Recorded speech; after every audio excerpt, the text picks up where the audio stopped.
You need a change of mind, not a change of view.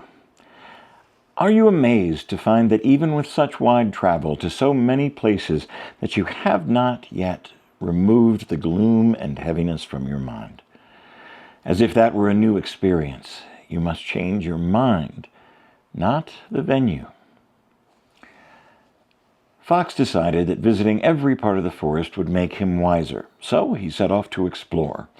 After many days of traveling and discovering new places, though, he still felt the same. Hawk, who had already seen much of the world herself, spied Fox sulking and flew down to speak with him. There will always be places you haven't visited, no matter how much you travel, Hawk said when she learned of Fox's troubles, and wisdom can be found wherever you are. You need to change your mind rather than your view. For a lot of years, I traveled around doing magic tricks and shows and parties literally all over the world.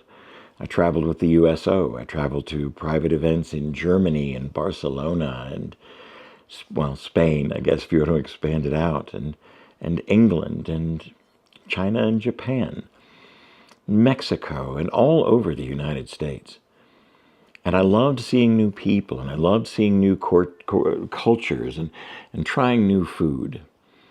But the burdens that I was carrying, the fear that I was allowing to rule my life, stayed with me. And I thought, coincidentally, the same as this story, that if I just found the right place, if I just found the right viewpoint out my window, everything would be okay. If I would find where my happiness was. And I came to Hollywood. I came to LA. I worked in a very beautiful venue, and I met some really wonderful people.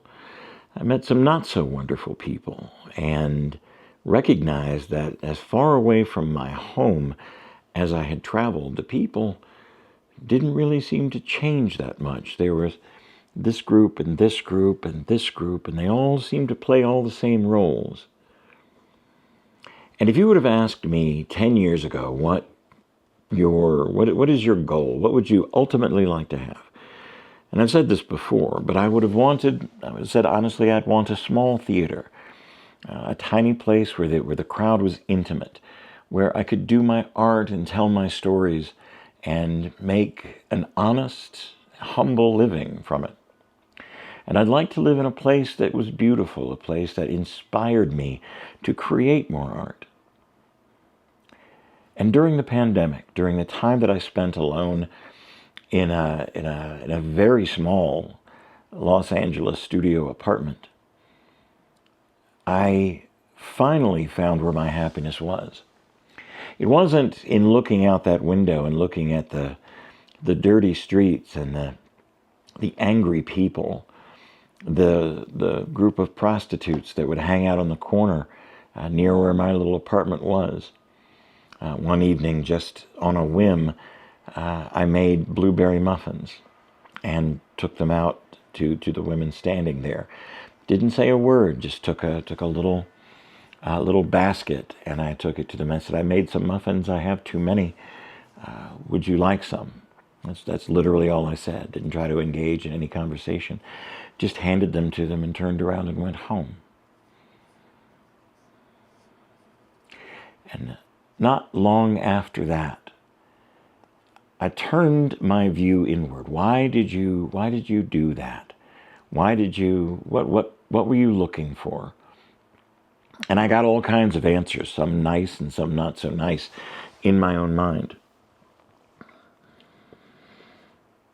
But I found that my happiness, and I don't know how to tell you how the arrow was formed, but it pointed me inside of myself.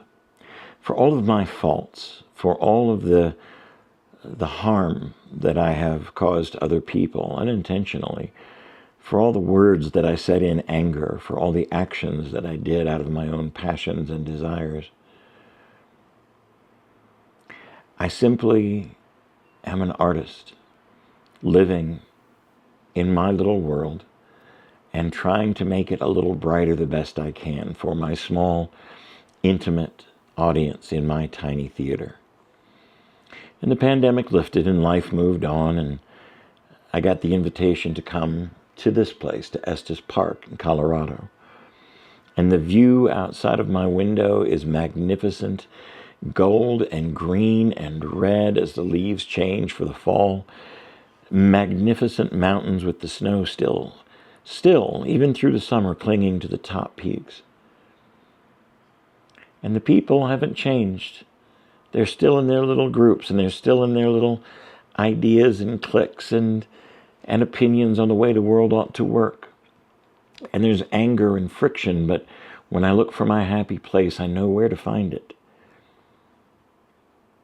I do my art in my tiny theater, and I live in a beautiful place. It's everything that I ever wanted.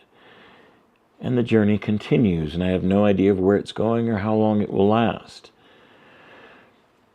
I've seen the world, and I found beauty, and I found wonderful, wonderful things out there, but to find true happiness, I had to discover it within inside myself.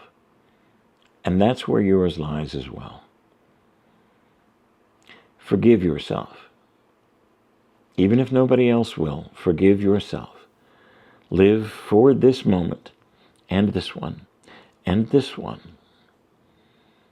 Create a story and write it down, or put it on a canvas, or say it out loud. You don't have to change your view. You just have to change yourself. Change yourself into yourself. Stop trying to be what they want you to be, or how they claim they want you to be. You were created to be you. It's the beginning of spooky season, and I have words to write, and I have shows to do, and I am extremely happy that I get to be able to do these things. I found my love. I found it here, and I hope there's love where you are. By the way, I'm starting to make music again, which that's been a very long time away. I'll keep you posted. Talk soon.